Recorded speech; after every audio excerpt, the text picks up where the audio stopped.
All right, y'all. So Israel is at it again. They are at it again. So over the weekend, you had the IDF assassinate the Houthi prime minister in Yemen. Not only that, took out basically like a lot of the leadership structure, a lot of the people at the top of the Houthi organization. So I actually have a video here. By the way, the guy who was assassinated, his name is Ahmed al-Rahawi in Sana'a. So here is what the airstrike looked like. Watch this. Israel has just assassinated Yemen's Prime Minister Ahmed al-Rahawi, a sovereign nation's leader, wiped out like a footnote in someone else's story. Now imagine this. Chancellor Merz of Germany sipping coffee in Berlin, suddenly vaporized by a foreign drone. Or Prime Minister François Bayrou of France addressing Parliament in Paris, targeted by a precision bomb. So that was a giant explosion. Watch one more time. Israel has just assassinated Yemen's Prime Minister Ahmed al-Rahawi, a sovereign nation. So remember why they're doing this. Remember why they did this.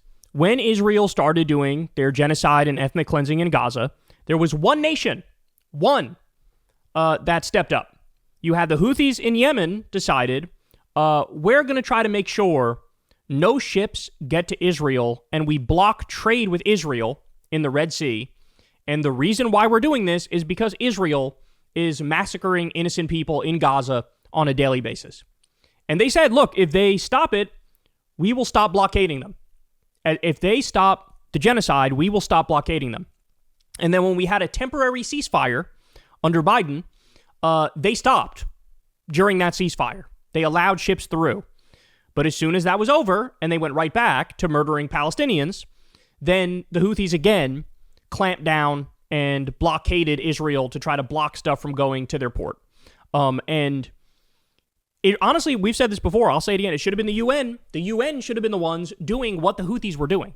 If we actually gave a shit about international law, if we actually gave a shit about human rights, the people doing the blockade, trying to stop trade with Israel, it should have been the United Nations doing it.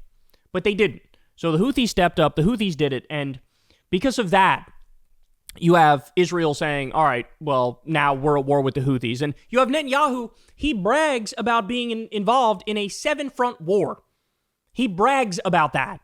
So constantly bombing Lebanon, constantly bombing Syria, constantly bombing Yemen. Of course, on a daily basis, wiping out Palestinians in Gaza, taking over the West Bank. Like, they're bombing so many. I don't even remember all the countries that they're bombing. I mean, I guess Iran, too. That would be number 6. So I'm forgetting the 7th. You always seem to forget 1, right? But this is where we're at. They are completely and utterly unhinged. So they assassinate the Houthi leader because the Houthis were daring to try to blockade ships from getting into Israel so that they could apply economic pressure to stop the genocide. Absolutely disgusting, absolutely grotesque. And it's a real fucking shame. And so there were like the pizza tracker in DC was off the hook the other day. Like a lot of people were getting pizza, and usually that's a sign of some serious shit is about to go down. It's possible that all the pizzas being delivered to the Pentagon, it was directly related to this, to the attack on the leadership structure in Yemen. But it's also possible that more's going on too, right? We talked about Venezuela. There's been, Trump has been threatening Venezuela, now sent 7 warships down there. 4,500 troops have been sent down there. You also have some signs that maybe the next Israeli attack on Iran is going to happen. Could be any time. And so they're a complete rogue nation, complete pariah state, totally unhinged, doing mass assassination campaigns. And look, okay, now it's fair game, basically. Like, you want to go do this to them? Okay, well, I hope Netanyahu realizes that he's also a clear target. Ben-Gvir and Smotrich realize they're clear targets. If we're really going to play this game where there's no rules, okay, then there's no rules. And by the way, there's already been a massive fallout to this, and there are consequences to what happened here. So you take out the Houthi leadership structure, and then, look at this. Iran-backed Houthis raid UN food and children agencies in Yemen and detain employee. So my guess is they think whoever this person is an Israeli spy. They think that they're Mossad, and they think that, they're involved in the assassination of the Houthi leader.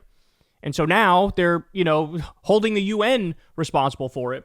And I do have bad news for the Houthis, though. If they think that doing anything bad to the UN is going to make the Israelis, back off, nobody's killed more UN people than the Israelis. They're the worst against the UN. They attack the UN on a regular basis. They smear the UN on a regular basis. So, but my guess is the Houthis think they're whoever is involved in this particular UN food agency, that they are directly linked to Israel, and that's why they're going in there. So it's a terror state. They are a fucking terror state. That's what they are. And if you think they're done, they're not even close to done. They're going to bomb Lebanon more. They're going to bomb Syria more. They're going to try to take more land in Syria. They're going to keep bombing Yemen. They're going to attack Iran again. It's only a matter of time until they attack Iran again.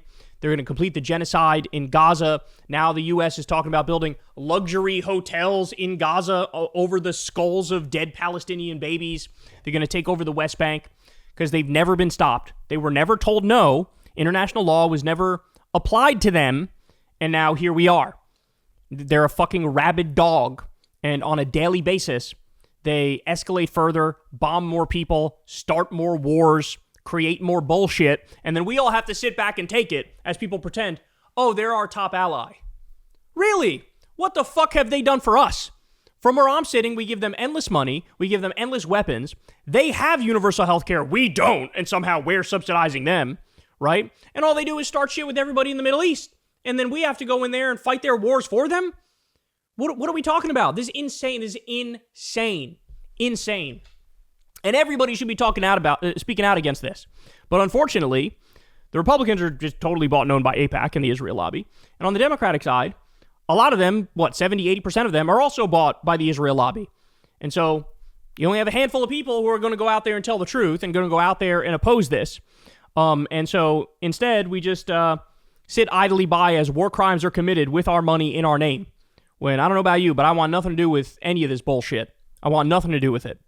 In fact, if you were ever going to make an argument for, ethical, moral regime change, it would be an argument you could make against the Israeli bloodthirsty psychopaths who are starting every war and killing every innocent person they can fucking find.